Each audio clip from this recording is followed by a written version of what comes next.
jab, uppercut, leave you laid out on the floor. Try to duck and roll, hit and miss, now you counting stars. Should've practiced more, should've hit the mask, get out there more. Claim that you're the best.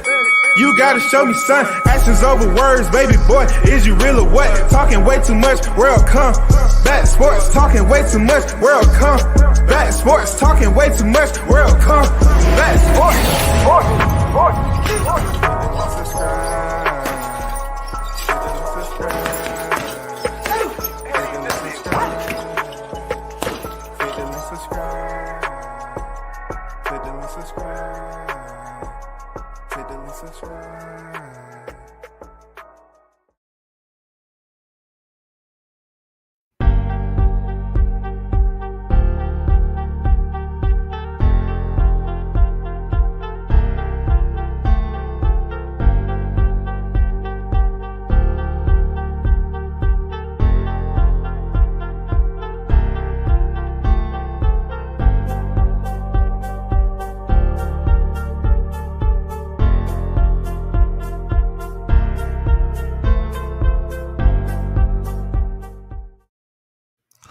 Once again, WCS is here.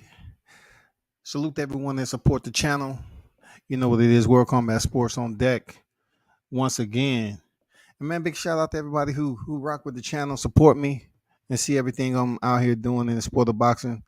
Appreciate you. Real talk. Salute to you. One love. Continue to do it. And share the content and tell somebody who may not know. You feel me? Yeah, we got a hot one today. The reason why it's hot is because it's just a lot of ingredients that involves with, both parties. The war of words is going on between Albert Prince Bell and Chris Colbert. Both of these fighters contend at the junior lightweight division. All right. And, if you just starting out boxing, then you may not know who they are. But the boxing aficionados that's been covering the sport for quite some time, they know who these cats are. They know who these professional boxers are. You feel me? So this one makes it even hotter. You know what I'm saying? This makes it even hotter. Let's talk a little bit. Let me give you a bit of an overlay, a professional overlay of these fighters. Chris Colbert, 16-1, 6 knockouts, 25 years old. His alias is Prime Time, height 5'8", reach 71-inch, from Brooklyn, New York. You know what I'm saying? Has a total of 17 professional fights. His last fight, he was in the ring February 2022 this year, which he faced his first defeat in Hector Luis Garcia. Chris Colbert was down in round 7, and he ended up going on to lose a unanimous decision in which he was clearly outperformed. If you think I'm lying, in this case, as much as I don't like referencing them, they got it right in this one. 3 judges. I mean, you're looking at 119, 108, 118, 109, 118, 109. That's a lopsided loss. Okay. Moving on to the Prince himself. 21 victories, 0 defeats, 6 knockouts. Alias the Prince, age 29, 6 feet, 73-inch reach, residence Toledo, Ohio. 22 total professional fights. Now, we're going to get down into the wickets, man. I got the ammo. You know what I'm saying? I got the cachet of sound bites that's accessible out here on social media. I have to remind y'all of certain fighters that talk a lot. See, these two are quite opposite. Like Albert Bell, he pretty much does his talking in the ring. Not too recently, I never had the opportunity to see this dude spar or anything. I seen him contend on TV. Really didn't have nothing bad to say about him as a boxer at all, because he goes in there and technically, fundamentally get it done. All right. But shout out to my boy Hot Rod for dropping the jewel. And so I was provided the privilege to see Albert Bell spar one time, right? And I'll tell anybody, man. I'll tell anybody that's in this game that's sitting behind the mic and the screen.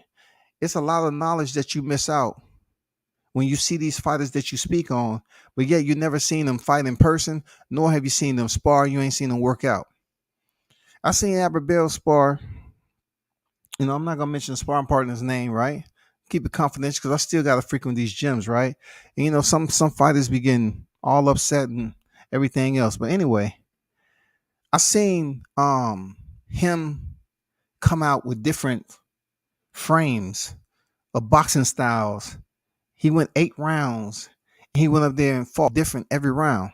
And to me, that was educational because I was like, damn, I seen him fight on TV, but I never seen him switch it up the way he did and have that much depth to his boxing cachet. Shit was crazy. You know what I'm saying? Shit was crazy to see. So I know what's going on with him, but you see him in person, dude is quiet as hell under the radar doing what he doing. Shout out to Prince, man. Salute to you. On the other hand, Chris Colbert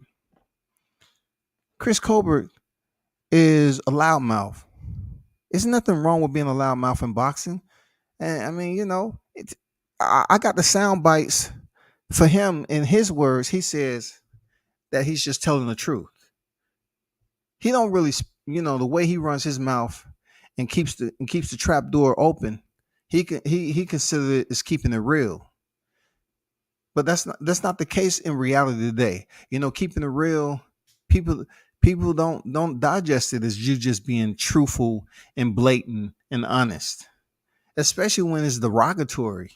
So, quite opposite, you had a more flashier, multicolored, wardrobe and hair. And, the brash Brooklyn native, Chris Colbert, he talk his shit. Different type of egos between these fighters and everything else. So you have two sides of the world when it comes to professional sports. But now those two sides of the world are in a bit of war of words because that's the way it should be in boxing. Like I said before, man, Chris is coming off a loss. And then you most recently seen Albert Bell was over there in camp with the undisputed champion George Kambosos, right? So he was over there getting that work. Um, I'll save what I heard to the end about how that shit was going over there. I say that to the end. I want to get into Chris Colbert's sound bites because I want to refresh our memories on Chris Colbert and how this potentially this war of words is going on between him and Albert Bell. Um, it leads to a good fight if it happens. I'm not sure if Colbert really wants that. You know what I'm saying? But let's go back in time a little bit. I need to remind y'all of the Chris Colbert that we all know, just so y'all won't have no doubt. So let me go over here and let's get this started.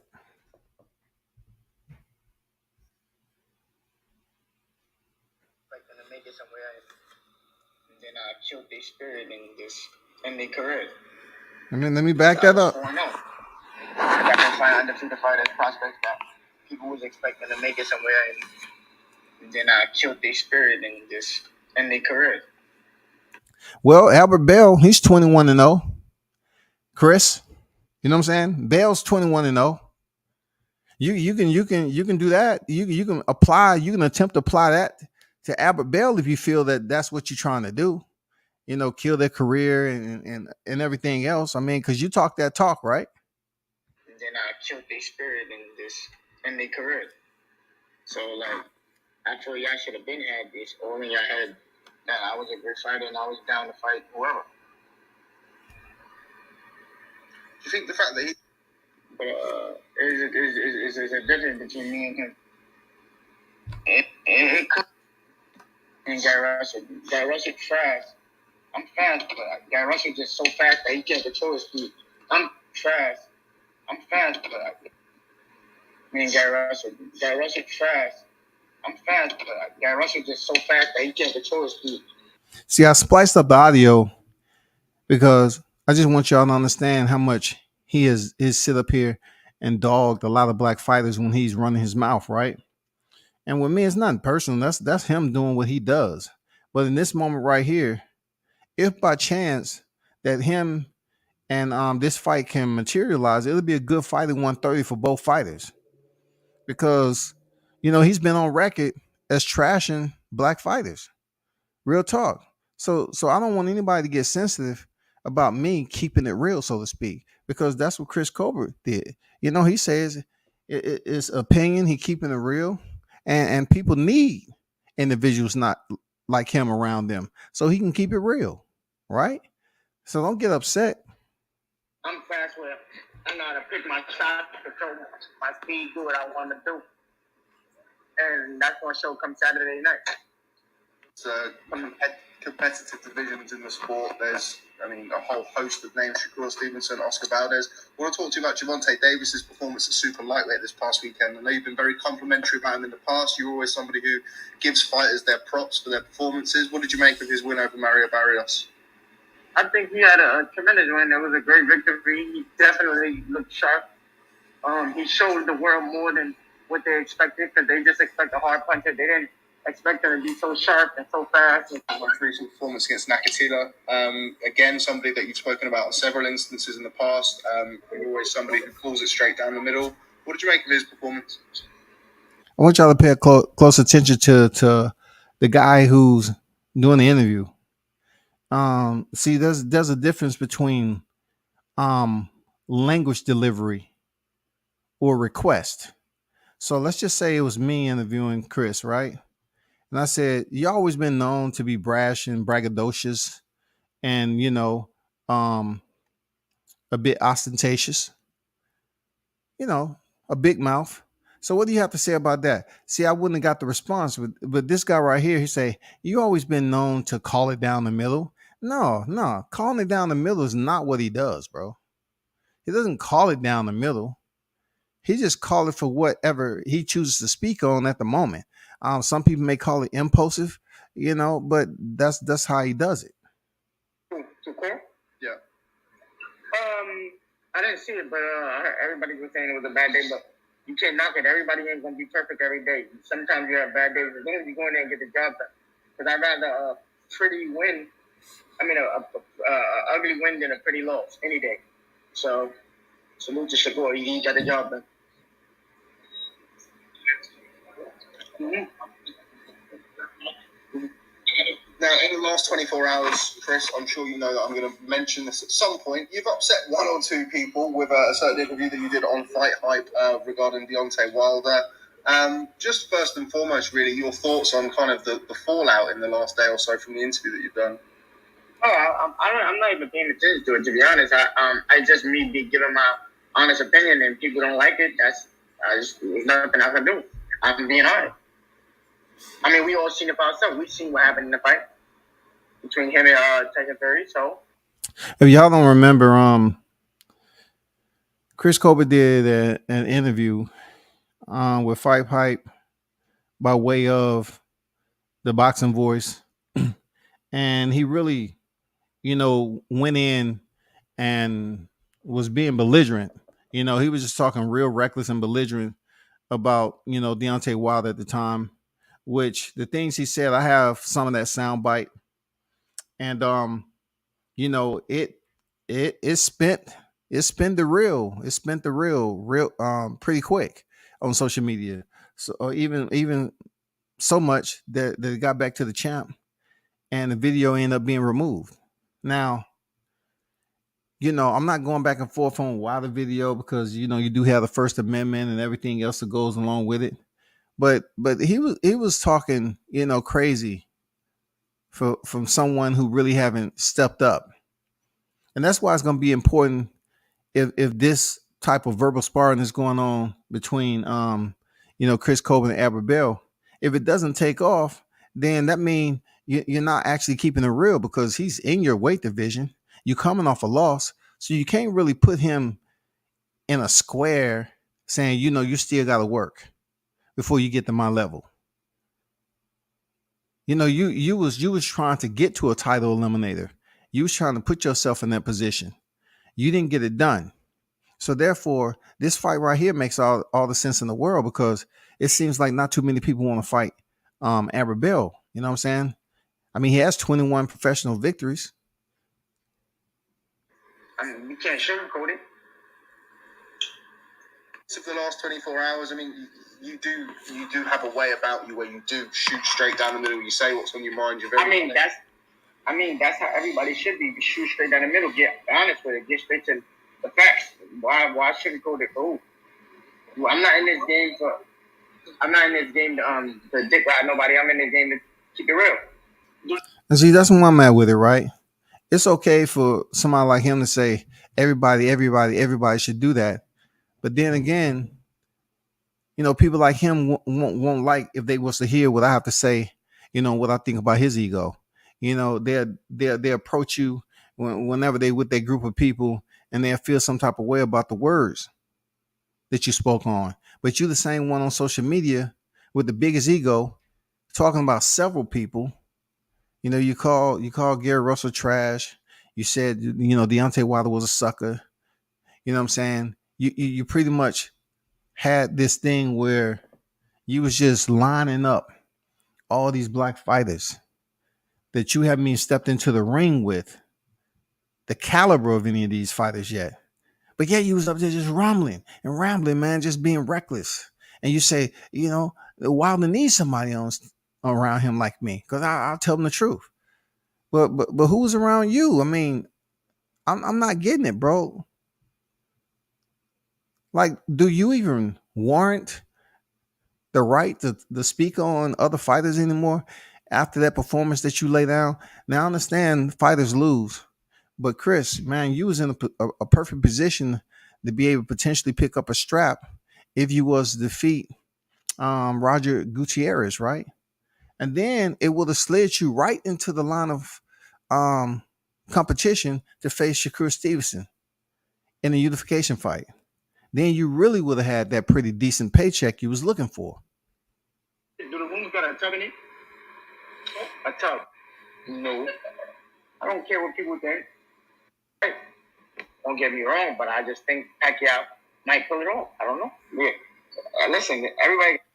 So what he was talking about with Pacquiao, that's when Errol Spence was supposed to fight Pacquiao. So Chris Cole was thinking that Pacquiao was going to beat Errol Spence.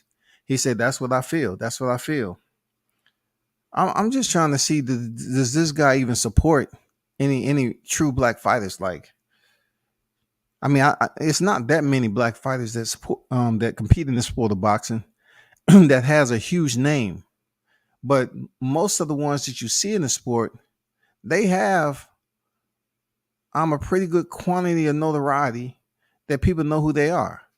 You know what I'm saying? Even the ones that's coming up, trying to get that spotlight. But yeah, he said that he thought Pacquiao was going to be Errol Spence. And, you know, once again, people took offense to that shit. An opinion. So, to kind of keep up with the latest boxing news, a week or so ago, people were anointing you as the heir apparent. You're going to be the star this, the star that. In the last 24 hours, people are now saying, well, the opposite. What do you think that really says about the kind of the wider boxing fan base? I don't care. This is what fans do. Like I said, everybody got an opinion. It's like an ass. It's like every asshole. Everybody got one of those too. I don't even pay it no mind. I do not care. They're gonna watch it one way or the other. They're either gonna watch it because they want to see me lose, or they want to see me win. Whatever they watch it for, tune in. Okay, I'm gonna get off this and I'm gonna go to the next one. You know that song by French Montana, I ain't worried about nothing, right? I ain't worried about nothing. This is his press conference with Hector Luis Garcia. You know what I'm saying? When he was feeling himself, very energized, upbeat. You know, the mouthpiece was on the clock. You know what I'm saying? And the seconds was ticking off pretty fast because he was behind the mic, man, giving us that airtime. Y'all know what I do. So every time I step over fight against a fighter that got power, they get their ass beat bad. And it ain't gonna be no difference with him. I just don't know if I'm gonna beat him with a spoon or a belt or a broom. I don't know what I'm gonna beat him with, but I know I'm gonna beat his ass. The good part about this is Albert Bell and Chris Colbert has the same amount of knockouts. They have 6 knockouts. You know what I'm saying? It's a separation in experience, of course, with Albert having 21 victories and Chris Colbert, you know, currently sitting at, I believe it's 16 victories. So it's a little slight separation in professional experience, but yet and still, you're looking at equity across the board, right? 6 knockouts, register on both fighters. You know what I'm saying? Bale still undefeated. Chris just picked up his first loss. This is a good fight. This is a very good fight.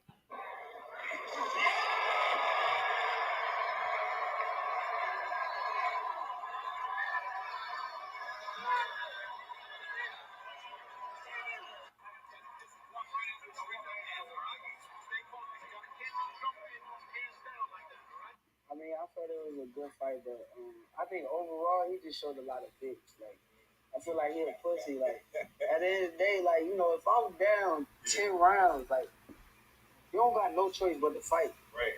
All you gotta do is action at this point. Like, and he did an interview after the man said, he said,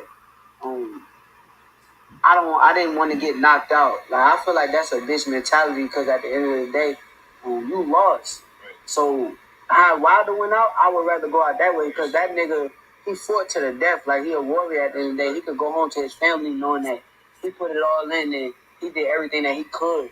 I feel like that man ain't go 100%. He was down 10 rounds and started running. So I don't think the way he came out was too smart. I think he should have came out boxing. And they dude came to win. He wasn't playing with him, but I feel like once he was in that situation that he got in, he's down 10 rounds, been dropped. I feel like you got 2 rounds left. All you can do right now is go fight and try to get the knockout.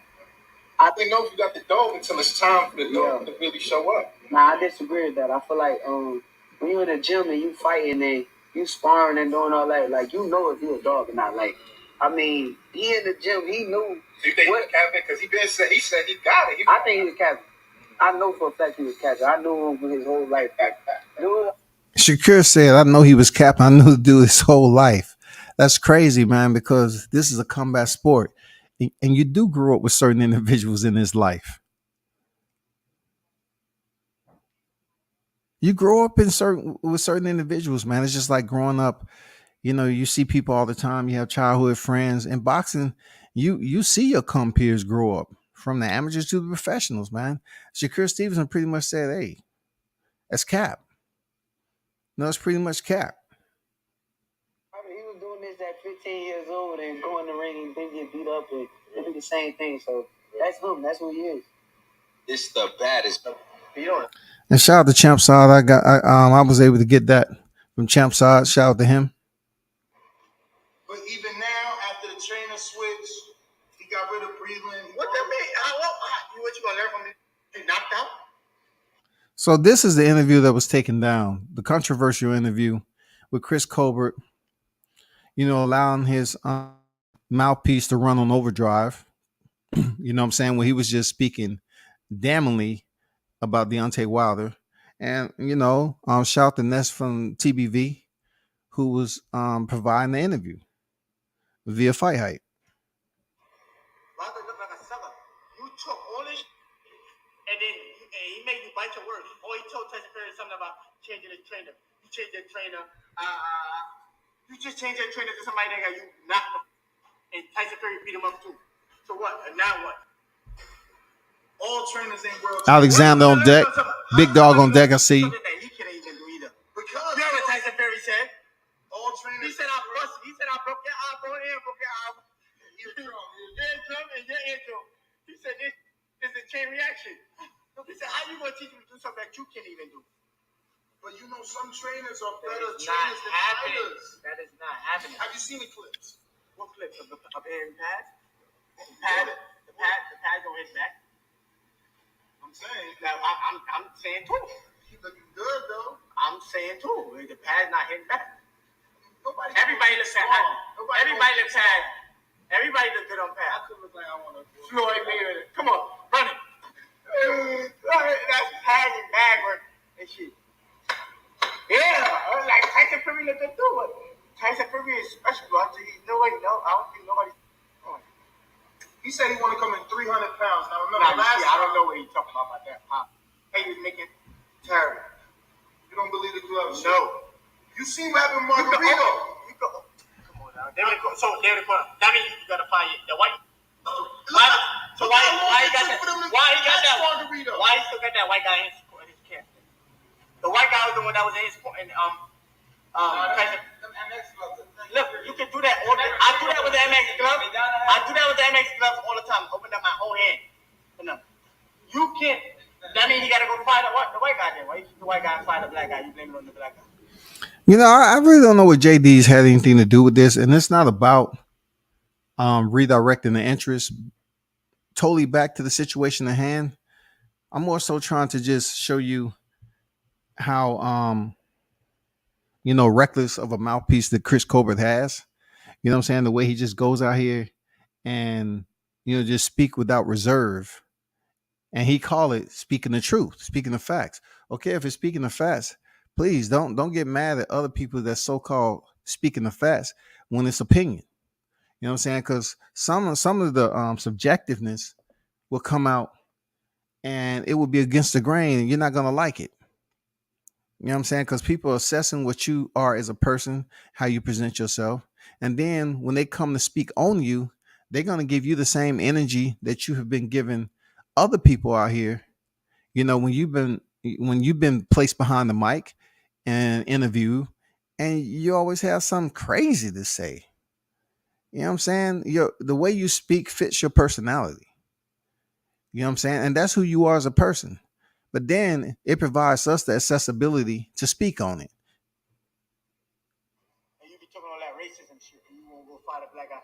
And the white guy was the one in the corner, and the white guy was the one in Tyson Fury locker room, watching put on the glove and wrapped his hand. So what? All that makes sense. Then he spiked his water. Come on now, where you gonna put it in?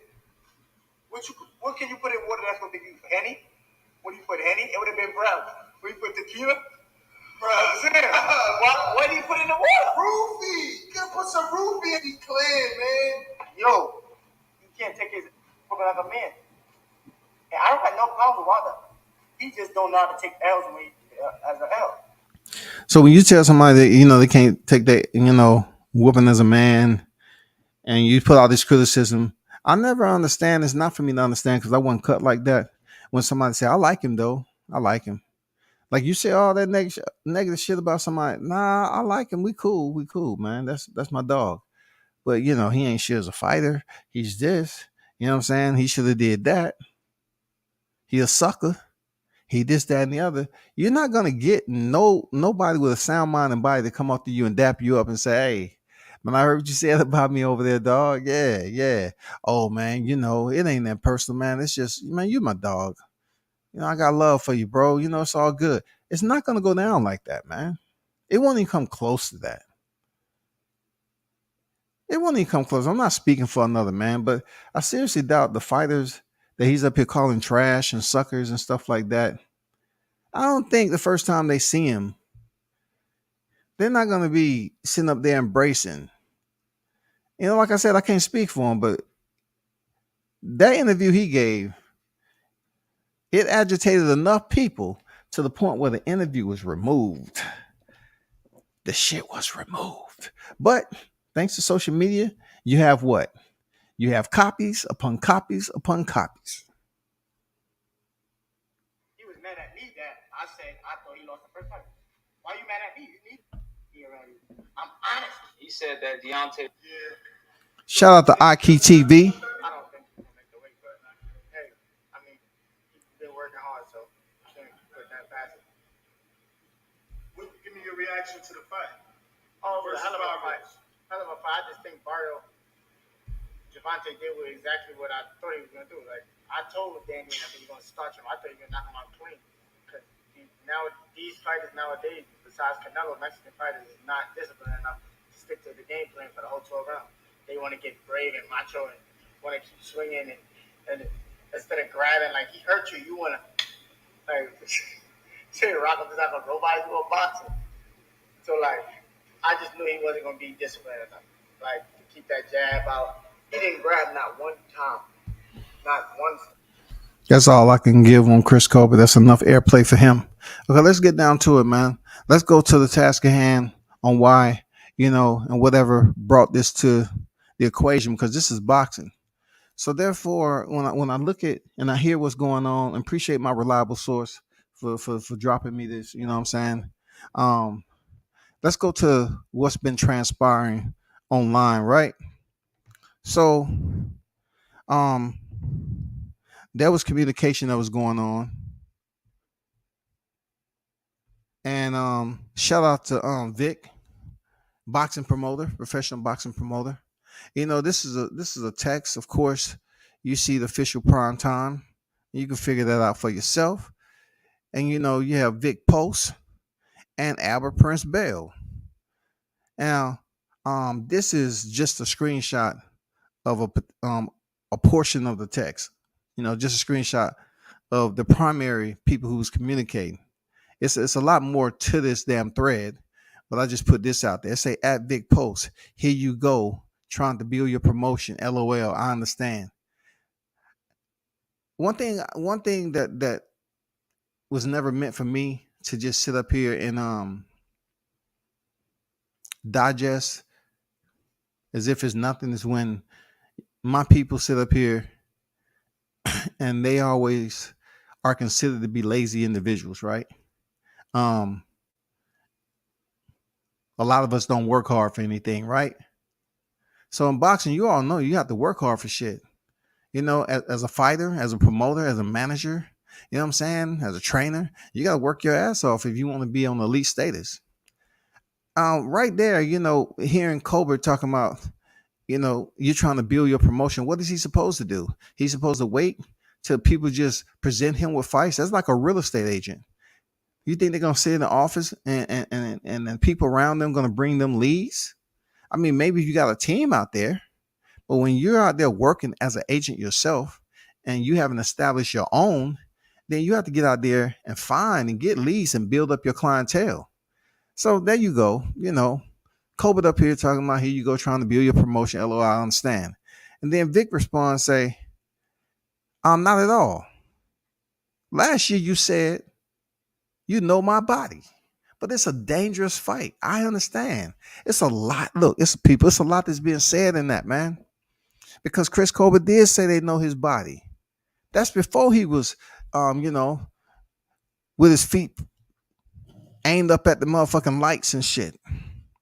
When he was up there doing calisthenics in the middle of a fight, Hector Garcia put him on his ass.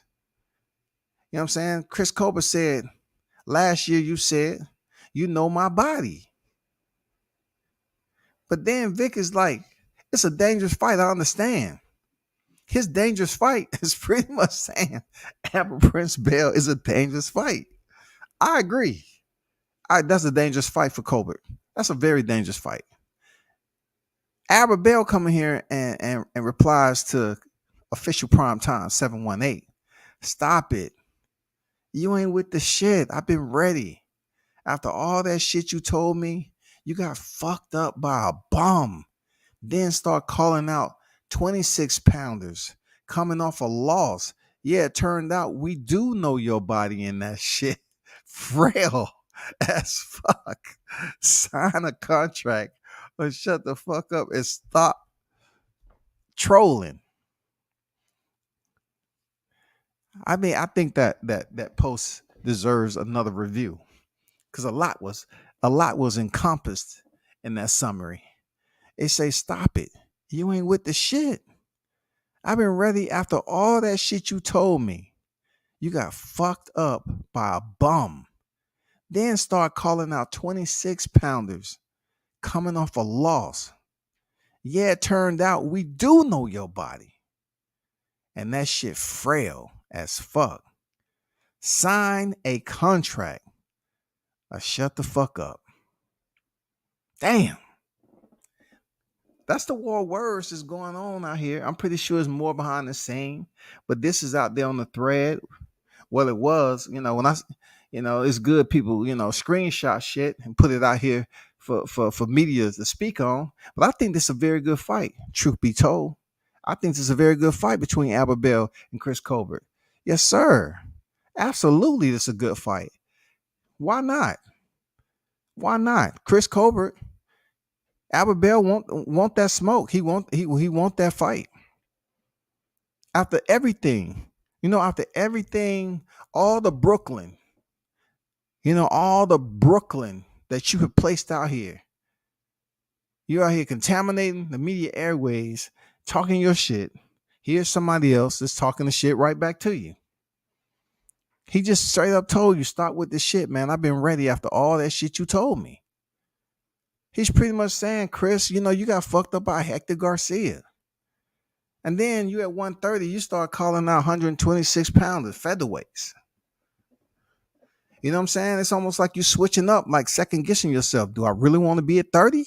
Do I want to be at 26? What am I gonna do? Who I'm gonna fight?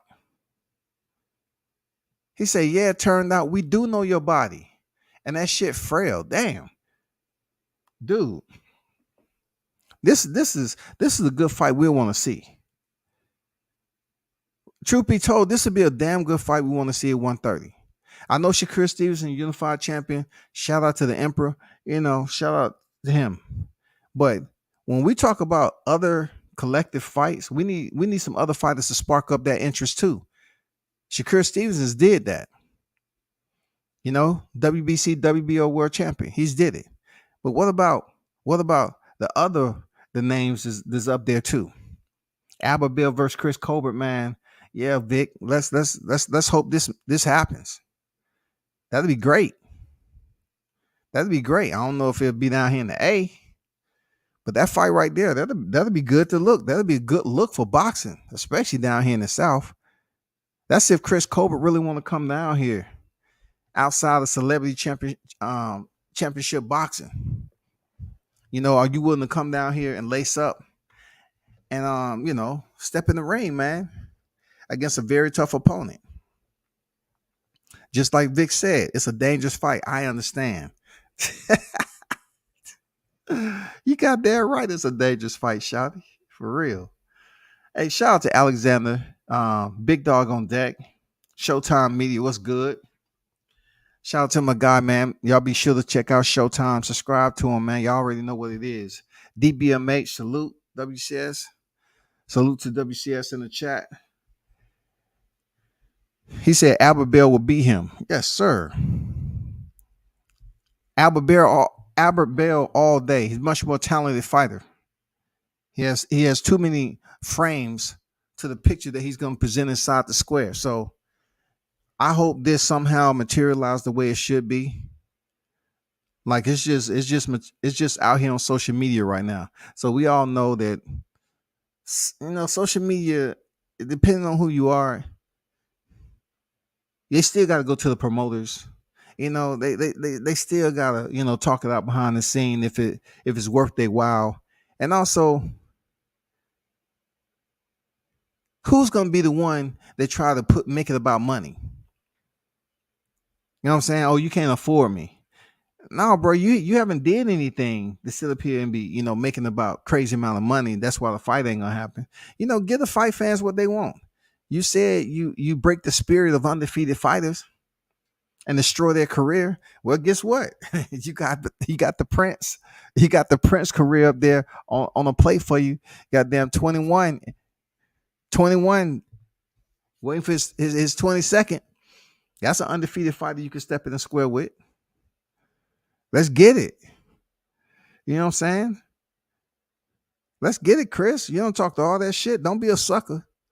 Just like you call the under. Don't be a sucker and ball out, bow out. And duck. Don't become a part of the Duck Masters Coalition there, Chris Colbert. You know what I'm saying? When you call people a sucker now, you in the perfect position. Don't sit up here and run from it. It's not that much of an age difference either between you and Albert Bell.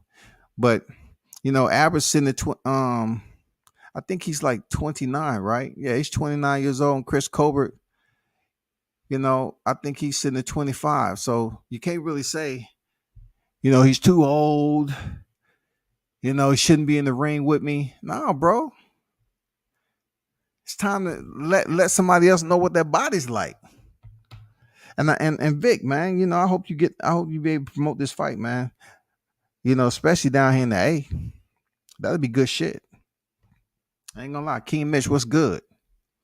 That'd be good shit, man. But y'all play close attention, man. Let me share a screen with you right quick.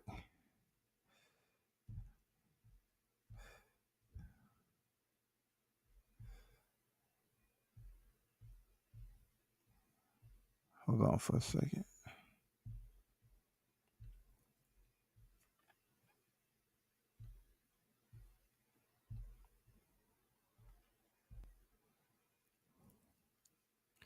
If y'all want to know where to comment on this thread at, man, you can just go look up Vic Post.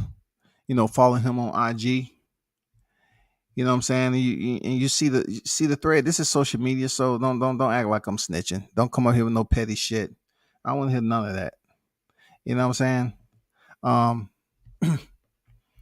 you have the thread out here. Junior the Truth. Shout out on the Punch Junkie. Junior the Truth in the thread. You got everybody talking Premier Boxing, Showtime. They up there adding them. You know what I'm saying? Let's make this fight happen, man. It's good. It's a good fight, dog. You said you ain't need no tune-up, right? You already know what it is on this side, waiting on you. Hey, man, it's a lot going on. Let's go right here. Okay, let's see what they have to say right here. Do tell. So, Prince at Jared Anderson.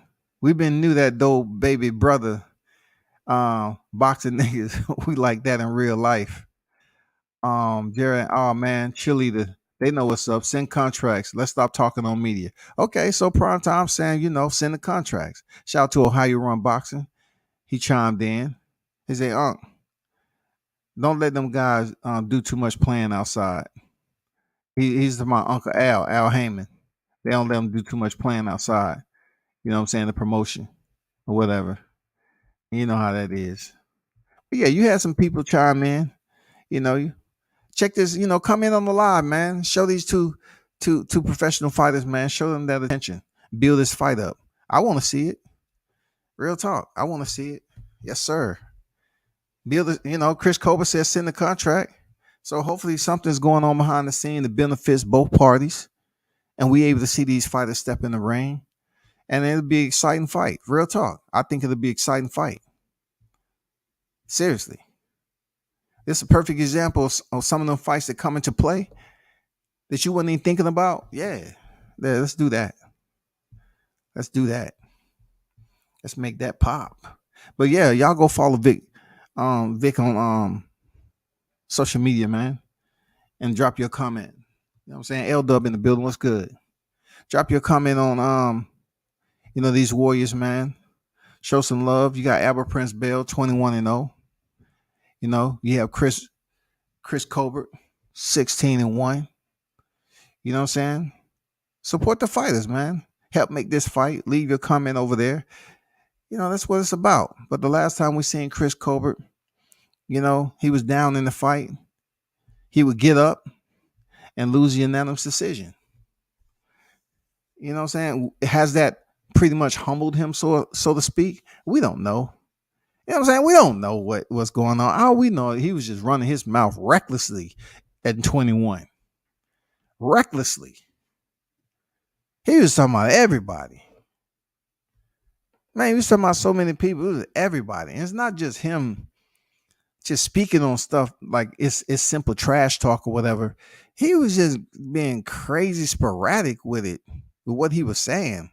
Like, when he said Wilder was a sucker. I mean, like, damn. For what he's been able to accomplish in boxing, vice what Chris Colbert's been unable to accomplish up to this point, they call a man a sucker off one, off one situation. I don't know, man. That was a bit impulsive to me. Real talk. I didn't think it made sense. He talked shit about Shakur Stevenson, and he was really making his rounds. But then, even in the press conference, you was talking shit to Hector Garcia. You was pretty much letting him know what you was gonna do to him. Man, you went in there and got your ass beat, bro. You got your ass beat for real. I'm just putting it out there for the shit you talk. You got to go over there and back that up. Else, you're gonna have people over here that have the right, the same right you have, to speak high or low on what your performance look like. We have the right to do the same thing you said. I'm gonna keep it real. He needs somebody. He needs somebody like me around him so I can keep it straight up real. I'm keeping the facts and all this. Okay, don't take it no sort of way now. When you hear media is talking the same shit you talking, don't come in here and try to make it personal.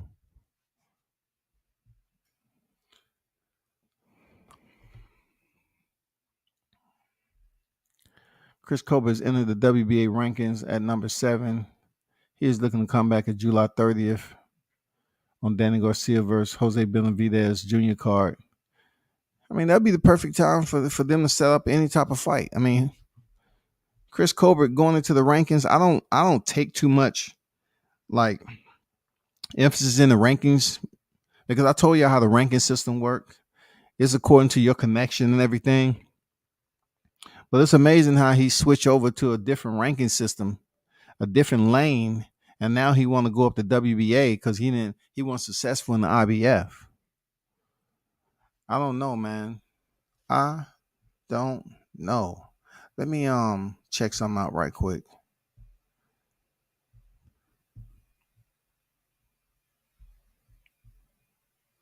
Chris, you're gonna have to get it together, Shawty.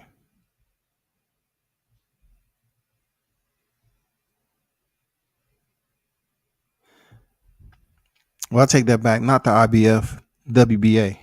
So that means he was basically demoted because Hector Garcia, who defeated him, Chris Colbert was in that slot. That's what happens when shit go by real fast. So Roger Gutierrez, that would have been his next fight. So for Chris Colbert to be at number 7, yeah, that's commonplace, man.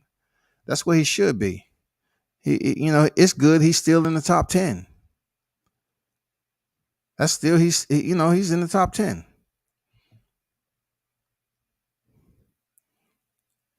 But I think when you look at the point where you can say, okay, what Albert Bell is ranked in, it don't matter because if they really want to make the fight, they can make the fight, man. Just look at anybody else that's in front of Chris Colbert. Do you want to see him go in there and fight? That's bringing the attention. Who else above Chris Colbert that you want to see him step in there and fight? I see Albert Bell over there at the WBC.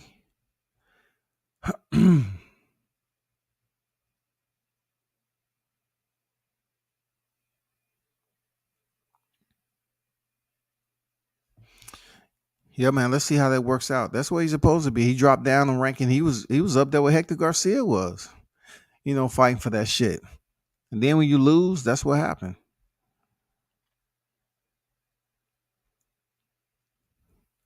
If he was unranked, he was definitely up there when he fought Hector Garcia, though. When he was right behind Roger Gutierrez. He was definitely up there.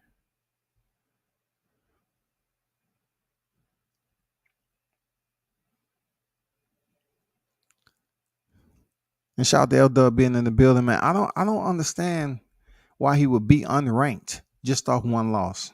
He finished the fight on his feet with unanimous decision.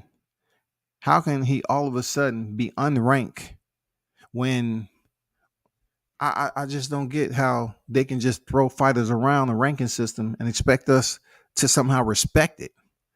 Like, I'm not even defending Chris Colbert. I'm just saying, like, just because he lost once in his career, it was his first defeat.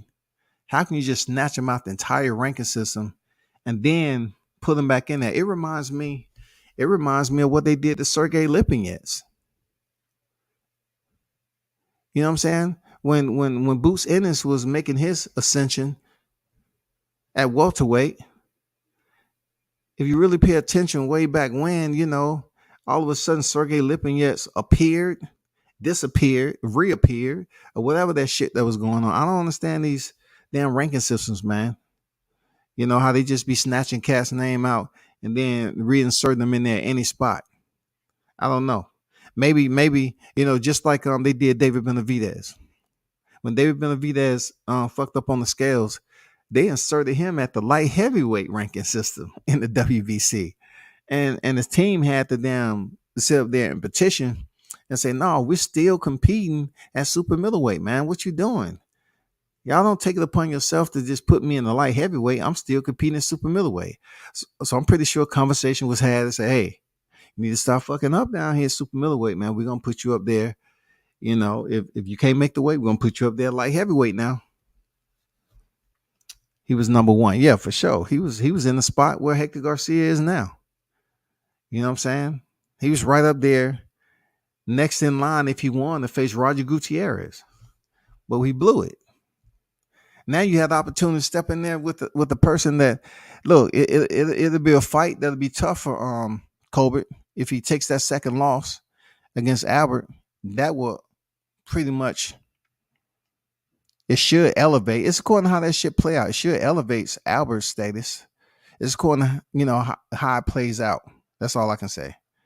I don't really get into that because Albert's ranked in the WBC, and of course Chris in the WBA.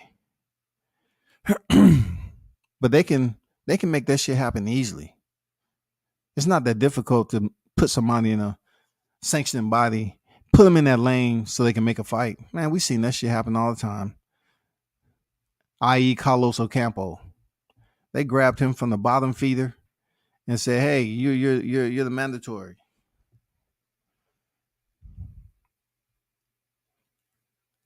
So yeah, Albert Bell is 13th in the WBC from what I see. And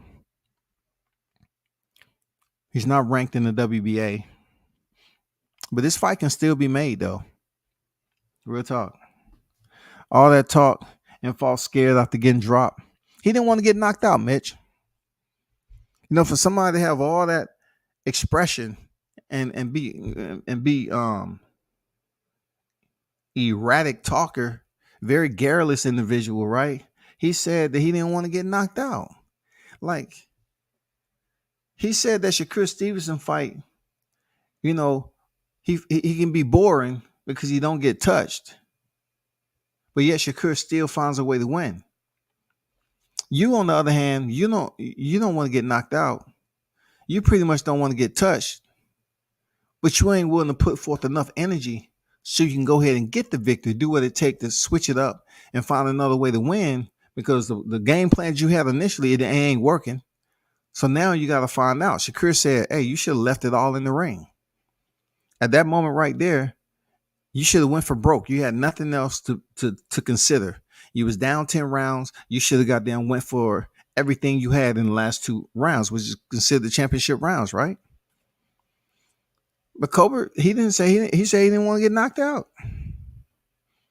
So that just goes to show you some of the stuff that Shakur Stevenson does. He makes it look easy because he pretty much understands how to apply it.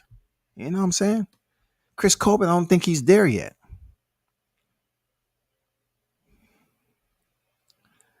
That's what the ranking systems do. Custio Clay was snatched out of the listings a while back. They put him back on before the Ennis fight. Yeah, man. Like I tell everybody about Ennis. Ennis was 7. And then the closer he got to that fight, they brought him in there against Thomas Delorme at number 5. He defeated Thomas Delorme, who had a 2-fight losing streak. And then in November, that man was number 2. Nothing against Jaron Ennis. I'm just telling you how the system worked. He went from 5 to 2 after he had just fought a guy who's on a 2-fight losing streak. I got it. But appreciate that info, L-Dub. D-Ray Promotions, salute to you. What's good with it? But this is a fight I'm curious about, man. You know what I'm saying? So, check out the thread, man. I would suggest you insert your input over there. If you're a boxing head, just put your input over there. Check it out. See how it works. For the thread. See if it does anything to bring more attention towards this potential matchup. I like it. I like the matchup, man. You know what I'm saying? Let's make it happen. You know, let's put a little bit more heat to it. You know what I'm saying? Chris Colbert versus Albert Bell. Albert Bell versus Chris Colbert. I think it's a solid fight at 130, people. I think it's a solid fight at 130, real talk. And this is what I want to end with, right? I want to switch lanes a little bit. I don't know if y'all heard, but somebody provide some clarity to me, please. Okay. I was hearing that Gervonta Davis versus Rolly Romero, the fight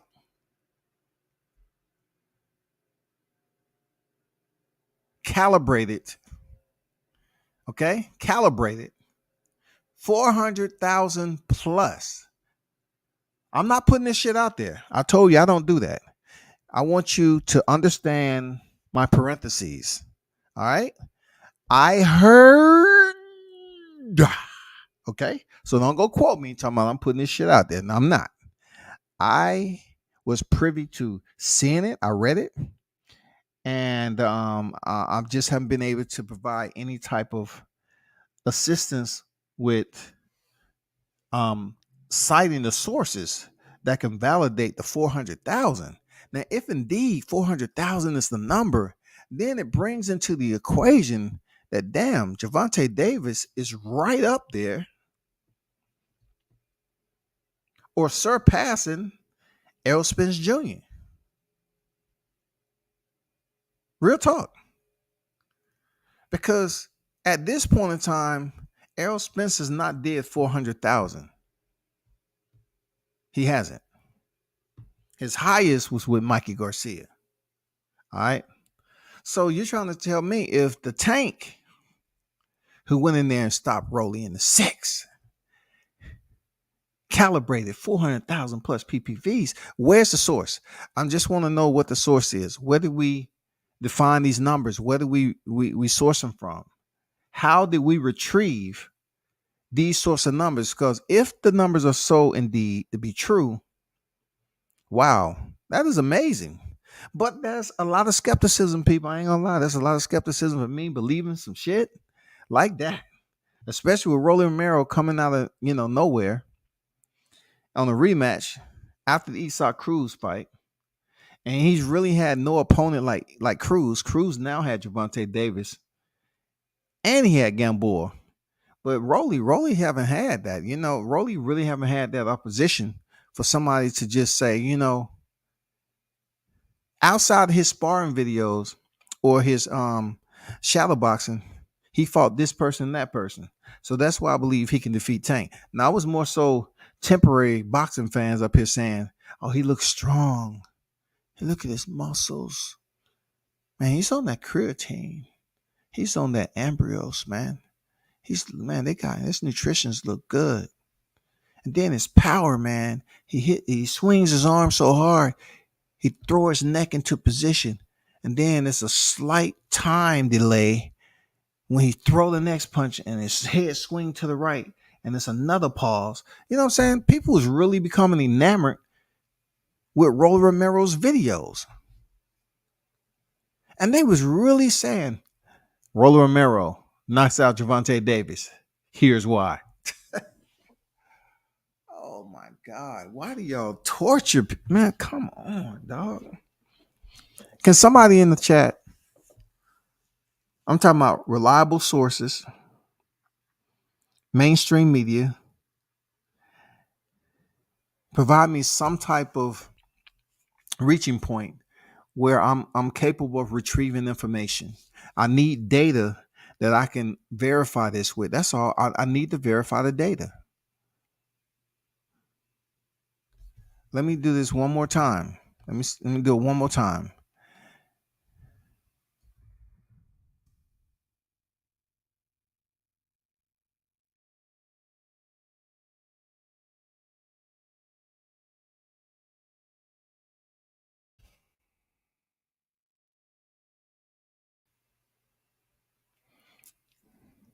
Okay, so this is essentially sports. I'm just giving the numbers that they had for the gate, right? They're saying that the gate,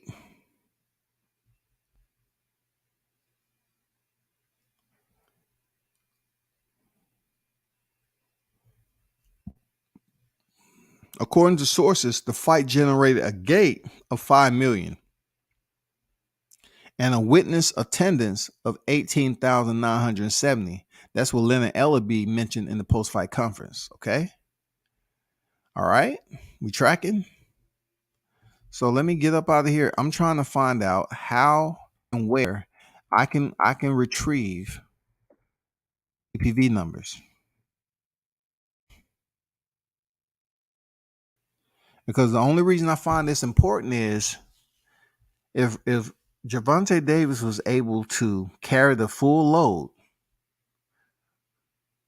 and be in the star attraction for 400,000 plus PPV buys, he is considered, with those numbers, he would be considered a bigger draw than Errol Spence Jr. We're talking about PBC. We're talking about the housing department of motion of premier boxing champions. He would be considered a bigger draw than Errol Spence, who has 3 super titles, the WBC, WBA, and the IBF title. The good thing about that is, truth be told, right? It just goes to show you, if this has any merit, that one fighter can carry the load and still bring in money in this era. But once again, I am not putting this information out there. I have not been able to verify a source out here at all of the 400,000 plus. But then it brings us to the point of Errol Spence. That's why I believe Errol Spence and Terrence Crawford would do great, because if by chance Gervonta Davis was able to pull in these numbers with a mediocre dance partner like Rolly Romero,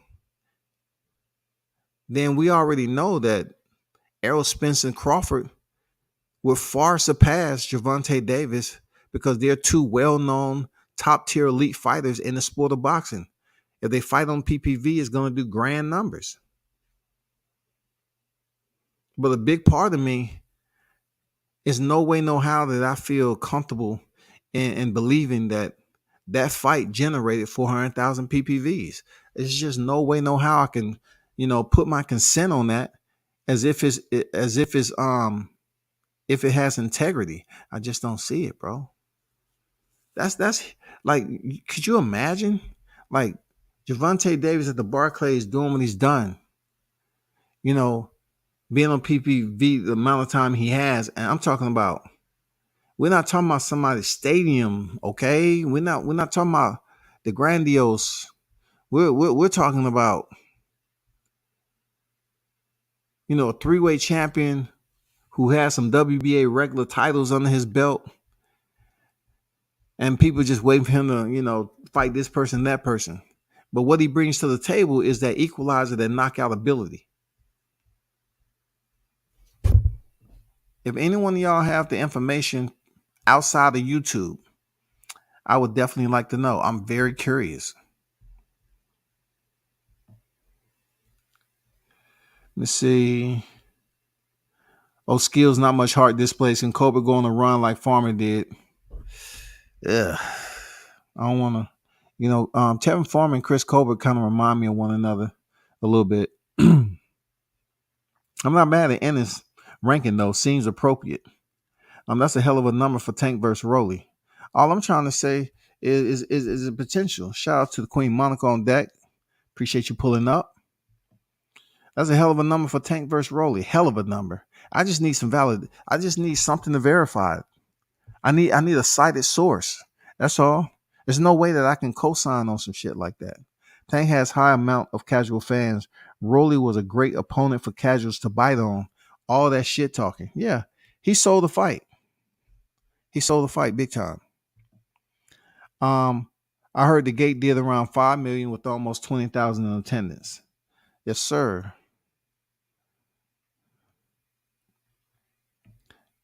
Your order has arrived. Thanks for using Instacart. Please leave a 5-star rating. Enjoy your items. Have a great day, man. So, so what you saying is, you know what, you trying to insinuate that somehow that there was PPV numbers that was purchased or whatever. Like YouTube, you can buy your viewership, your subscribers, you can buy your IG followers. You know what I'm saying? You can buy your likes and all the other shit. All I'm saying, I would like for it to have some type of validity, but it's hard when those numbers, the fight just happened. You know what I'm saying? The fight just happened this past weekend. So how can the numbers come out that quick? Where's these numbers coming from? Where did they start precipitating? All I want to know is the inception. Where is the starting point? I don't see it out here on anywhere, man. In the algorithm, I don't see it. I'm just trying to validate against reliable sources who are attached to something. Like, has Mike Carpenter put out the numbers yet? Let me go. Let me just go over here and check out Mike Carpenter, because I haven't seen him put out the numbers, man. Let me see what Mike Carpenter is talking about. I don't see anything, man. I asked for nope. I don't see that. Nope, don't see that. I don't see anything out here, man, to validate this shit, bro.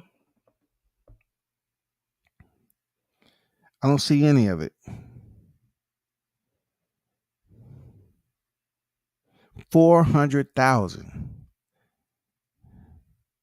So I'm gonna tell you like this. Let me just go out on a limb and just start speaking hypothetically, right? So if Javante Davis was able to accumulate these type of numbers, which is very substantial and commendable at best, man, that means he can pretty much branch off on his own. He is a solo flight artist right now. He's a pilot. You know what I'm saying? If he indeed was to be able to bring those numbers in against Rolly Romero, then therefore he can fly his own motherfucking plane now. Dude is a superstar comparable to these numbers. And you cannot deny the fact that Javante, man, he brings that star excitement because he has that knockout power. And for the man to say that he didn't even put everything into that punch, and he just set Rolly up because he was overly committing, and to land that left hand the way he did, slide out to his right, and let the rest play itself out, and his natural destructive ability, hey, man, that's some good shit. Because if he didn't put 100%, it was still some wasabi on the end of that. That was some wasabi, goddammit. He touched Rolly with the wasabi. Rolly went into the ropes. He became Martin Lawrence. Goddamn, he rolled around. His legs started doing the donkey kick. Stood up. He was still wobbly and shit. He wasn't doing the stanky leg, but it was almost, goddammit. He was doing the percolator. So he got up doing the percolator. The ref say, walk to your left. He stumbled, a little bit to your left, and the ref say, no, I can't do it to you. And I think that was the best decision that night. Because like Tank said, the ref saved your life. I agree. The ref saved Rolly from himself, man. Because Rolly would have absolutely went back out there and fought to the death. He would have. I believe Rolly would have went up there and attempted to recover and fought to the death. Because look, a lot of people that's listening to me know damn well that you're not going to have Rolly going out here when the referee would have called the fight back to action. I can't see Rolly backing up, trying to clear his head. I can't see him holding on to Javante correctly, the right way. I'm talking about holding on him to a point where it doesn't subject him to being caught with an uppercut on the inside, you know, covering up while he's clinching, pushing Javante up against the ropes, buying some time, those precious seconds. Referee come break it, and then slowly but surely trying to recalibrate his thought process. I don't see him being smart enough to do that, dog. He don't have the IQ for that. I think he would have went out there and Javante would have moved forward. Rolly would have threw another hard shot, a knot, and Tank would have caught him again. I'm gonna tell you, one of the most lethal fighters in the sport of boxing, when he has you hurt, is Javante Davis, man. Not to mention Deontay Wilder, but I'm talking about Javante Davis, man. When he has his prey maimed, when he sends that when he unload the clip off that Glock, man, you talking about 8, 9, 10 punch combinations, man. It's lethal, dog. It's very few that can withstand that shit. Isaac Cruz, he was never hurt and blasted like that because he had that security defense. Shout out to him and his team. He had that ironclad shield. He did well, man, to stop those body shots from coming in and those uppercuts from slicing up the middle of the guard. He did an outstanding job with that. But unfortunately for Rolly, he doesn't have the experience to be defensively sound like Isaac Cruz. He just doesn't have it. The loudest clown of them all is Stephen A. Smith. Went on TV and said Tank was top 5 pound for pound. So the casuals might have boosted the numbers. Okay. The other live, I said I wasn't going to speak about this, but I have a little time today. Okay, Stephen A. Smith. Okay, one thing I can respect about Stephen is he's been in the game for quite some time, from the NBA to, sportscasting on ESPN, all right? When it comes to combat sports, I still remember how he downplayed Wilder and he elevated Anthony Joshua as being this best heavyweight in boxing. Yeah, I still remember that day. I still remember it. Like, you really didn't show that spark of interest to Deontay, the U.S. American Tuscaloosa, Alabama champion, right? So it's been times that Stephen A. has showed his deficiency. Let me tell you how you can know if he's going off what his thought process is or he's going off producing those. When Stephen A. rambles on numbers, he's firing off those motherfucking numbers. That is shit that he's rehearsed, memorized, and he's on air. So it's time for him to shoot that off and make himself seem like he's smart. How can you place Javante Davis top 5? So I don't even think Stephen A.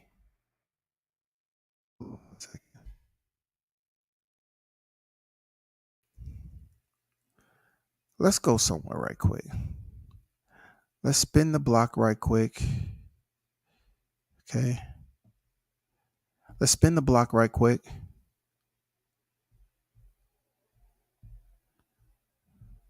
Let me bring this up.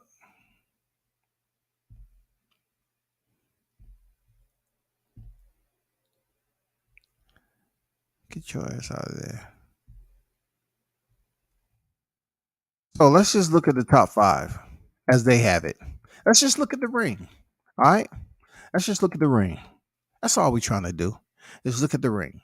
Now, okay. Stephen A., I'm curious. Let's just start with, let's exclude the record. Let's just talk about competition. All right, competition.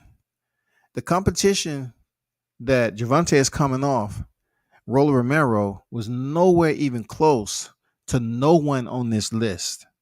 No one in the top 10. He wasn't even nowhere sniffing that type of prominence in his boxing career. So you have number 5, Juan Francisco Estrada. You have Errol Spence Jr., Naoya Inoue, Terrence Crawford, and Alexander Usyk. If by chance, and we ain't just saying Javante is taking out Juan Estrada,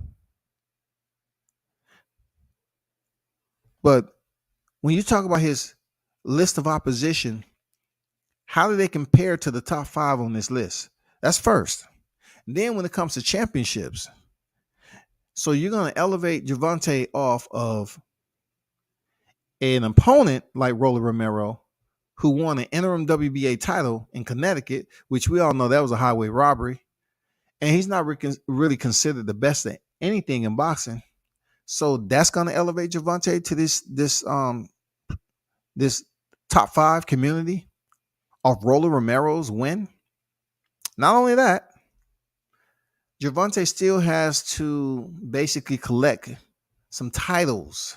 If you're looking at these individuals' titles, the IBF, the WBA, the WBO, the WBC, Ring, look at the titles these guys are holding. Now, I'm not quite sure of the criteria for which they use on these pound for pound rankings, but it can be some controversy. Okay, we already know it with Lomachenko. We already know. But check this out. How does Rolly become a member of the top 5 on this ranking system? Who does he exclude? Who does Rolly remove from the top 5 rankings? I don't want to just have Juan Francisco Estrada because he's number 5.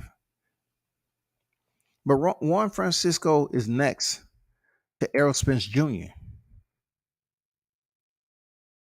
In order for Rolly to get even close to number 5, he would have to surpass a Jamel Charlo, who's 2-0 in rematches, and just currently unified. So in order for you to come in, Stephen A., in order for Javante to come in through the back door on number 10, he has to pass Jamel Charlo.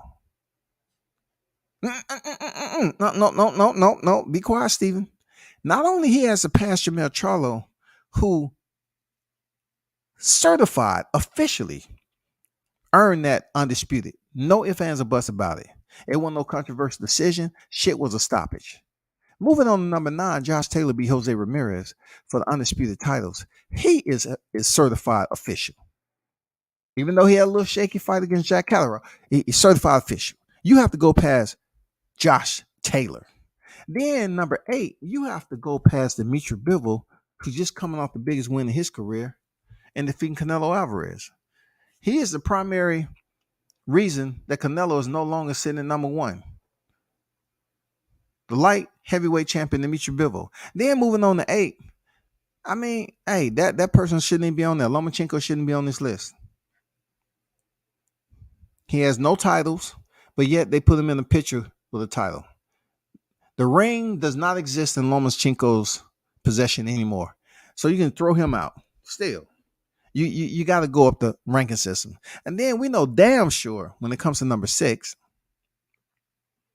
that Javante is not nowhere close to surpassing Canelo Alvarez on the top pound for pound list when it comes to just criteria and accolades and credentials, bro. You're not even close. Him being Javante Davis. Because Stephen A. Smith, man, you got some explaining to do. Bro, this is asinine, 10, 13, 46, 51, 89, 134. Man, this is asinine into the depths and beyond, bro. For you to come out your mouth and say he's a top 5 pound for pound. I like Javante a lot, but he ain't top 5 pound for pound based off his credentials. He's not. Now, if you want to talk about popularity, your popularity does get you on the pound for pound list. We can look at Lomachenko right here. But I'm saying Javante doesn't even have that popularity for them to even consider to put him on the pound for pound list like they did Lomachenko.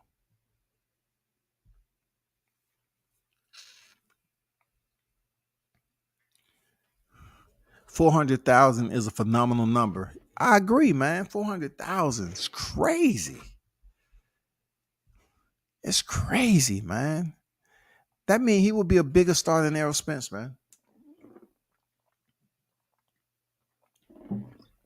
Look, not only that, that would suffice that Javante Davis has fought a caliber opponent to the likes of Kell Brook for a title, caliber opponent to the likes of Sean Porter, caliber to the like of Urdinas Ugas, who defeated Manny Pacquiao. Just have some fighters on their resume like that. He will have to somehow mirror up that type of credential. Something. We just can't do it with a Yorkis Gamboa. We can't do it with a Mario Barrios. We can't do it with a Leo Santa Cruz. You know what I'm saying? We cannot use that as our Wall Street to say he has the stocks that we're looking for. You know what I'm saying? And that's what we're going off of. He don't have the stocks yet, man. He just don't have that value. There's no way in hell that's true, man. Stephen A. What are you talking about? Now you one of the prominent black voices that's on this damn sports shit. But bro, I think you be on that damn motherfucking Jamaican tea. Some CBD oil, some gummies, something you be doing, bro. Now you have to explain that to me. This is when we need Max Kellerman sitting across from you. Like, I know some Max be saying some outlandish shit. That's Mitch boy. That's his boy. I know Mitch. He wished that Max Kellerman was sitting across from down Stephen A. when he said that, because Max would have said,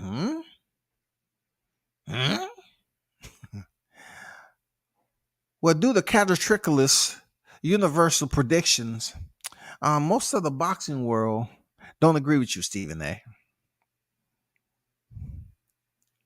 The supercalifragilistic espialidocious, when the numbers come in, from opponent to opponent, I mean, it would have been crazy. At least Max would have gave us a retort that might have been online. It would have been, legit, or it would have been outlandish too. Even to be placed in the top 10. Even to be placed in the top 10. As a 3-weight champion, you need that opponent to put you there. You need a Devin Haney. You need a Cambozo. You need a Teofimo. You know what I'm saying? You need somebody to throw when he was at lightweight. When we had all these names in lightweight. You needed a Lomachenko when he had the belts. When Lomachenko was unified, you would have beat Lomachenko like Teo. Then there would have been consideration. And then, let's just say you would have defeated Lomachenko, then moved up to face Mario Barrios. Then people would have said, he is undisputed lightweight. That's if he even had the opportunity to get that fight. If he would have defeated Teofimo Lopez, collected all the belts outside of Devin Haney, they might have considered it, being he's on PPV. I don't know. Like for instance, you got to say to yourself, if Devin defeats Cambozo, will they place him on the pound for pound list as if they did Jermell Charlo? But the sequence is Jermell Charlo fought Brian Castano twice. There's a little bit of history there. So if Devin Haney defeat Cambozo, will they take in consideration to put him on the pound for pound list? Because now, not only did he unify in the 4-belt era, he would be the first to unify with the franchise included. So, in my opinion,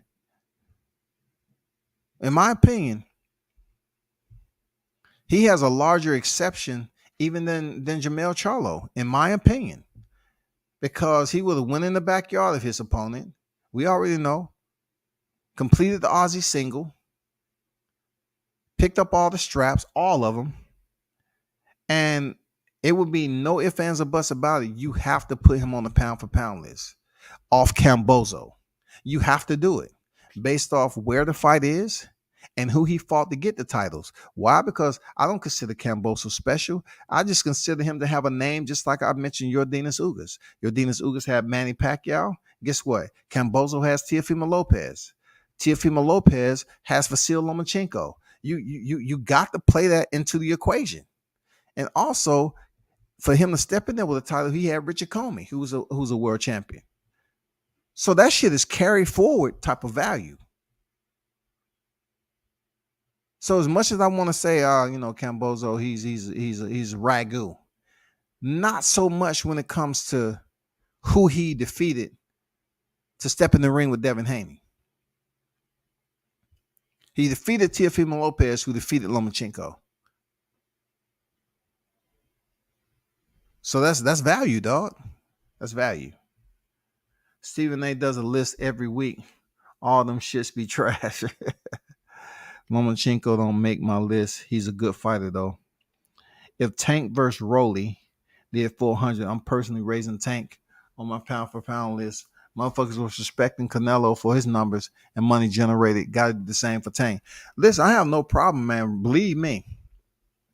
If he did 400 off his dance partner being Rolly Romero, then we have no other choice but to respect it. That's incredible. That's incredible. You know what I'm saying? Shout out to Supreme Beast Boxing Talk in the building. Shout out, my brother. Hope all is well your way. Salute WCS. What's good, fam? What's good with you, bro? Max ain't my boy, but he knows more boxing than Stephen A. Claims to know basketball easy. And Stephen A thinks he knows the most basketball. Yeah, he does, man. But Max would have said Tank passes the eye test. Yeah. He passed the eye test to be on the pound for pound. You know, that's what Max would have said. Yeah, he passed the eye test. I'm looking at it, he passed the eye test. But no, I don't think he's ready to be on the. I mean, he's deal enough to be on the pound for pound. I'm just saying that it's going to get very interesting. It's going to become very interesting on who's Tank next opponent, and then in the upcoming weeks, I'm looking for clarification on this 400,000 PPV. I'm seeking if nobody else comes out with 400,000 pay-per-view numbers plus, it's bogus. If no one else present these numbers, it's bogus. Because from what I heard, the numbers was way lower than 400,000. So I'm waiting for the numbers to be substantiated, and then from then on, you know, you have Devin Haney this week. Devin Haney wins this fight, right? You have to take deep consideration for who he's just defeated, where he defeated him, and what he earned in that win over Cambozo to consider him to be on the pound for pound list. Real talk, because there'll be nobody else in boxing that'll have the amount of belts that he has right now. So they can't say he was a bum. They can't say he didn't fight nobody because he defeated Teofimo Lopez, dog. I mean, who is Brian Castano at the end of the day? His link up is Jamel Charlo. That's it. He defeated Patrick Teixeira, and then he had a semi rivalry with Jamel Charlo. But as we all know it, just like Jamel Charlo stopped Tony Harrison in their rematch, he went in there and had a damn good fight, a damn good performance against Brian Castano and stopped him, dog. As much as I don't appreciate how he acts as a person, don't have shit to do with giving him his flowers and how he performed in the fucking ring, dog. But Brian Castano is really no different than George Cambozo. Except Patrick Teixeira had a belt. But when it comes to Cambozo, he defeated the man who beat the man. Vasil Lomachenko was number 2 on the pound for pound list, bro, when Teofimo defeated him. Max Kellerman and everybody damn near on this YouTube was going for who? Lomachenko. I went for Teofimo. They was going for Vasil Lomachenko. There's no way, no how Teofimo can handle the footwork and boxing ability. He defeated Lomachenko, dog. He made that man switch up his whole game plan like damn Marvelous Marvin Hagler did when he fought Sugar Ray. Something wasn't right. Somebody so talented would be persuaded to fight differently, to take the first half of the fight off and say, you know what, I'm going to come in on the back end, and then say he had a shoulder injury. But at the end of the day, bro, Kambosos is linked to T.O., and T.O.'s linked to Lomachenko. That's a hell of a motherfucking stock to have in the boxing Wall Street. Them some stocks you want right there. Them some stocks you want. For real. So I'm wondering if they're going to consider that or not. That'd be tough, man. You know, and then you have to consider Shakur Stevenson. Shakur Stevenson may have less belts than Devin Haney, but when you look on his competition, Devin would you know, with 2 divisions, you know, you check out his credentials, 2 divisions, featherweight, super featherweight. You got to factor in who have both fighters fought for them to be on the pound for pound list. Oscar Valdez defeated Miguel Burchell. Shakur Stevenson defeated Oscar Valdez, and he defeated Jamel Herring, who defeated Carl Frampton and all this other stuff. But then you look at Devin Haney, he still has a bit more elevation when it comes down to the credentials, to include the franchise belt. Real talk. It gets real shaky, bro. It gets real shaky. The pound for pound list there, Steven, I don't know how Gervonta enters the room. How can he come in through the back door and surpass Jermell Charlo, who is straight up and down? When we want to talk about comparisons, the J-Rocks who defeated the Jared Hurd, the Jason Rosario who defeated J-Rock, Jermell Charlo who defeated Jason Rosario. Then go next door and collect the last belt, man. Come on, Stephen A, man. You got to explain that shit to us, bro. You got to explain that, bro. I don't get it.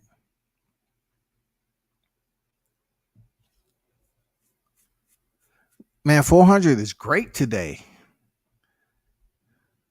400 is great today, for real. 200 would be a cooler number versus Rolly. 400 is crazy. It is insane. I hope Tank really did them numbers. Yeah, I hope so too, because it really changes things up for a potential fight with Errol Spence and Terrence Crawford. Why? Because it just goes like we have 2 premier fighters. If Tank can do that shit with Rolly, then the boxing public can invest that interest near the end of the year for Crawford and Spence, bro.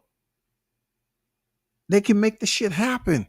That means we're talking about, if that did 400 plus, we're talking about 600, you know what I'm saying? For Errol Spence, Terrence Crawford, 600, 700, you know, upwards of, you know what I'm saying? It has to be up there.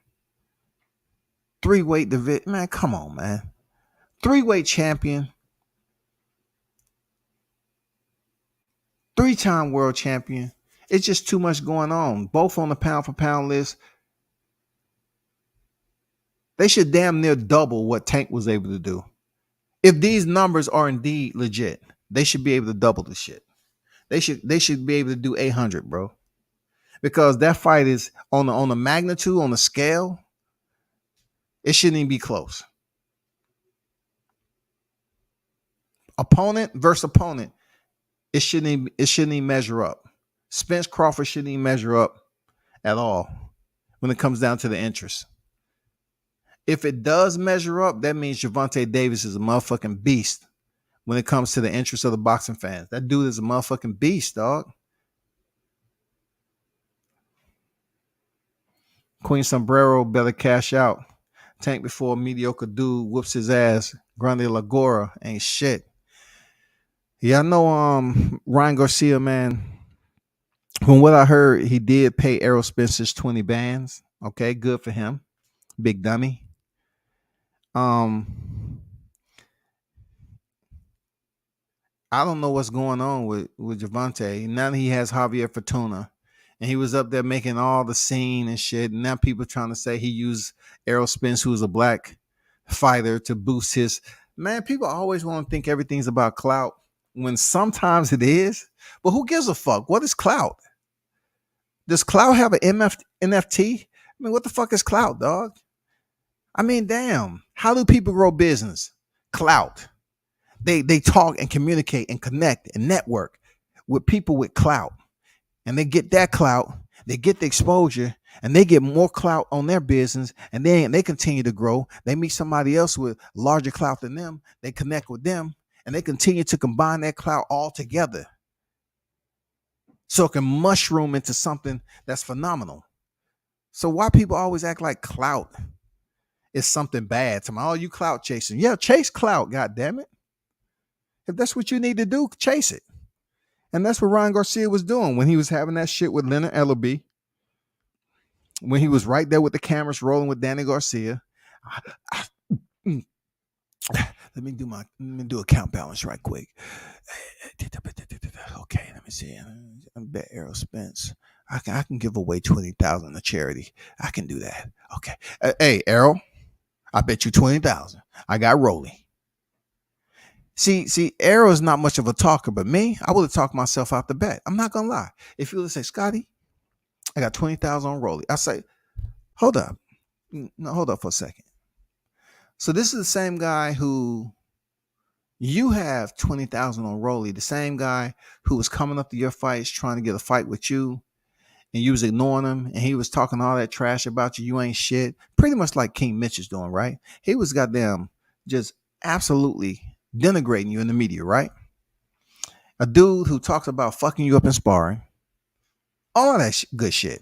And you're going to come up here and bet me 20 bands on the same dude that was fucking you up in sparring and showing up to your fights and wanting to step in the ring with you? Yep. Scooby-Doo. Graggy. Okay, I was just checking. Okay, I was just checking. All right, yeah, let's shake hands to this. Yo, you don't want to bet no more? No, because when you put it like that, why am I really actually putting my money on Rolly when I don't really like the guy. I'm just putting the money on him just so I can, clout chase for a little bit on Errol Spence. It was stupid. It was the worst bet ever made. It was the worst bet ever made on live TV, man, before a fight. Ryan Garcia made the worst bet ever versus a power puncher, a savage, a fundamentally disciplined, technical practitioner like Gervonta Davis. He made the worst bet ever on TV, man. This man literally gave away $20,000 on a fighter who has one of the worst skill sets in his division and in boxing. All Errol said, man, don't play with my money, man. You good? Yeah, I got it. I'll pay you tomorrow. All right. Boom. They shook on it. 20 bands gone. 20 bands gone. Man, Errol Spencer's going to spend that money on horse feed, motherfucking fertilizer. He going to buy some clothes with it. You know what I'm saying? He going to goddamn give his kids some money. You know what I'm saying? Go shopping. You know? He's just going to blow through it. He going to go get some groceries with that shit. All courtesy of Ryan Garcia. He got his air expenses paid because, they pay some shit to come over there to Brooklyn. So all that shit, his flight and his travel was paid for by Ryan Garcia. You know what I'm saying? Plus all the amenities that came along when he got back, that he was purchasing shit. All thanks to the courtesy of Ryan Garcia, bro. The dumbest bet ever. Ryan Garcia is trying to come off like this thug right now. Like he trying to be hard. Like after the fight, he was trying to go in on this other white dude. He was talking shit about, I'm about to take off on you. I stop it, Ryan. And then now the same fighter he ducked, y'all. The same fighter he ducked before, that placed him on Duck Masters Coalition with the lineup he's ducked. Javier Fortuna returns. Scooby-Doo! Shaggy? My God, dog. He comes back around and face Javier Fortuna, y'all. God damn. Can Queen Sombrero stop Fortuna? Tago was on a motorized bike. Grand Lagora was following him around like a lost dog. Bro, much as I talk about Ryan Garcia, I just shake my head and say, man, does he really want that Gervonta Davis fight? Because I believe, man, that Ryan Garcia fight ends in a much more of a destructive manner than Rolly Romero. You know the crazy part about it? I think Ryan Garcia is less durable than Rolly Romero's chin. Once again, I believe Ryan Garcia has a weaker chin than Rolly Romero. Real talk. Rolly Romero was able to make it back to his feet after that punch. Ryan Garcia, I don't see him making it up. I see him sleep. I don't see Ryan Garcia getting up from a damn left hand like that. Shaking my head left to right, right to left to right, right to left. I'm shaking my head. I think Ryan Garcia has a weaker chin than Rolly Romero, bro. I think if Javier Fortuna gives Ryan Garcia that Robert Easter intensity, you know what I'm saying? It makes for an interesting fight because him and Robert Easter was banging it out, man. They was banging it out in that motherfucker, dog. I was ringside. I was like, God damn, they really going at it. Him and Adrian Granados. I'm curious to know if I don't know, man. If he get that Adrian Granados energy.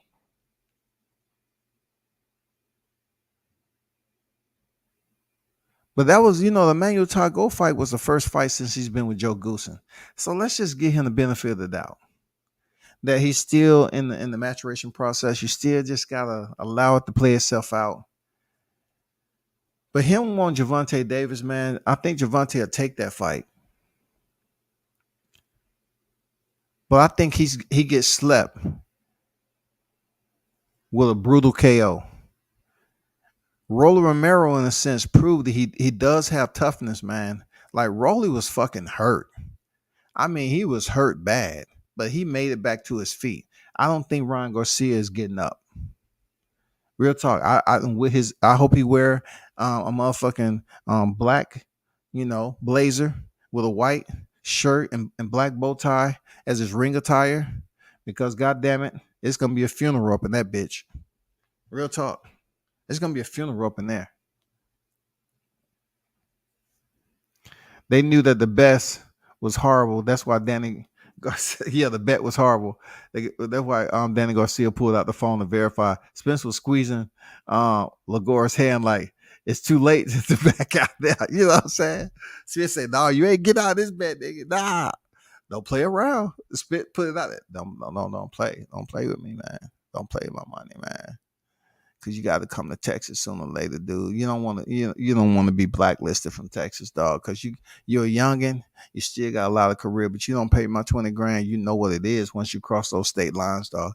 You sure? You sure? Spence was got down. His elbow was, look, he had his elbow straight and aligned. He gripped them up. You know what I'm saying? He had that elbow in tight to his ribs. God damn it. He's like, this is a 20 band handshake right here. I ain't letting this shit go. Don't play my money then, Ryan. No, you good. I'll pay you tomorrow. Scooby-Doo. He knew it. Errol knew it. Danny Garcia knew it. The dumbest bet ever made pre-fight. The dumbest bet ever put on a camera in boxing.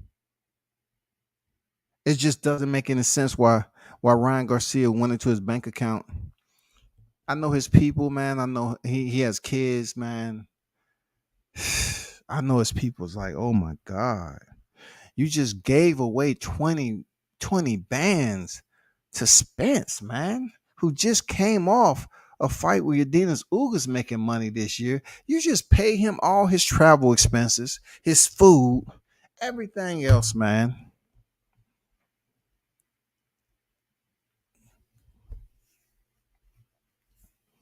Jeez, Rolly didn't really want it either. The check is what get these dudes in there with Tank. First fight since he was depressed caused Canelo didn't respect him. I can't even really, when I look at that shit and look what Canelo did, Canelo must have seen something that we all are seeing play out right now. Canelo might know. Canelo is there.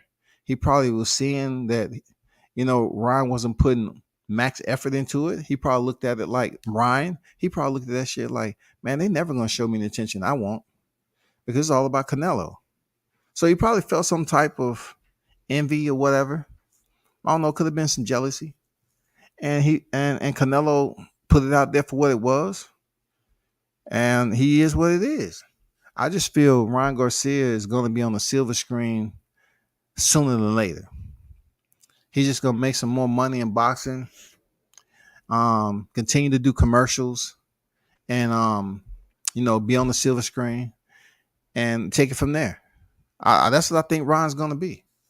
As far as him going in here defeating Gervonta Davis in the next 3 years, that ain't going to happen. And like I said, I put it out there again.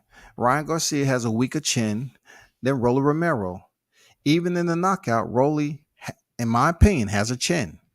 He does, has a chin. The reason why I say that, the man was able to gather his equilibrium somehow, some way from the brutality of Gervonta Davis, bro, and make it to his feet and stand, man.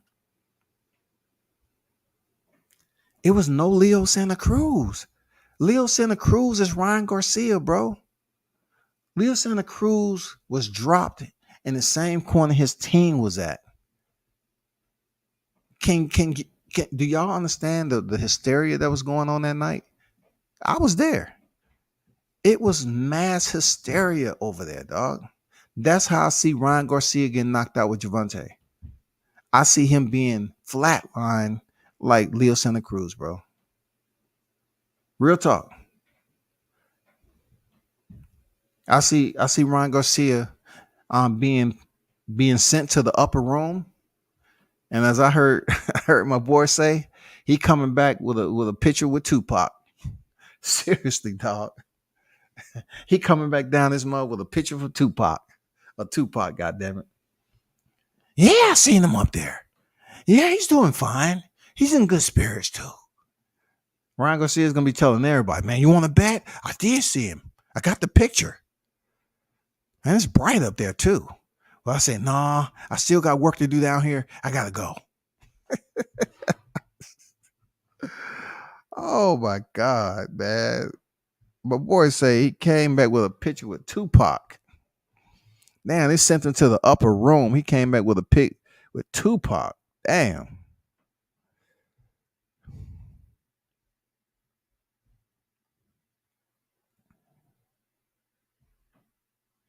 But man, I'm gonna get up out of here. I appreciate y'all for tuning in. Mitch, appreciate the input as always. Jay Ocho was on deck. Supreme Beast Boxing Talk. You know what I'm saying? L Dub sopped through the building. Monica. Who else?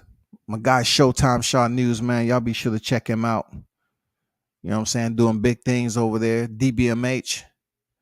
Big Dog was in the building. Alexander, man. Y'all hold it down. Continue to support. And, go over there and follow Vic over there and drop your input on that thread. I like this matchup between Albert Bell and Chris Colbert, man. Real talk. I know people, they're not the Errol Spence, Terrence Crawford. They don't have to be. But I can tell you it'll be a good fight. Especially, with the amount of trash talking that's been put out here with Chris Colbert. I mean, he has the right one in Albert Bell, man. So y'all go over there and leave your input, man. Hopefully build this fight up to materialize for real. And shout out to the boxers down here in the ATL. Turn up and tune in to World Combat Sports, man. I am out.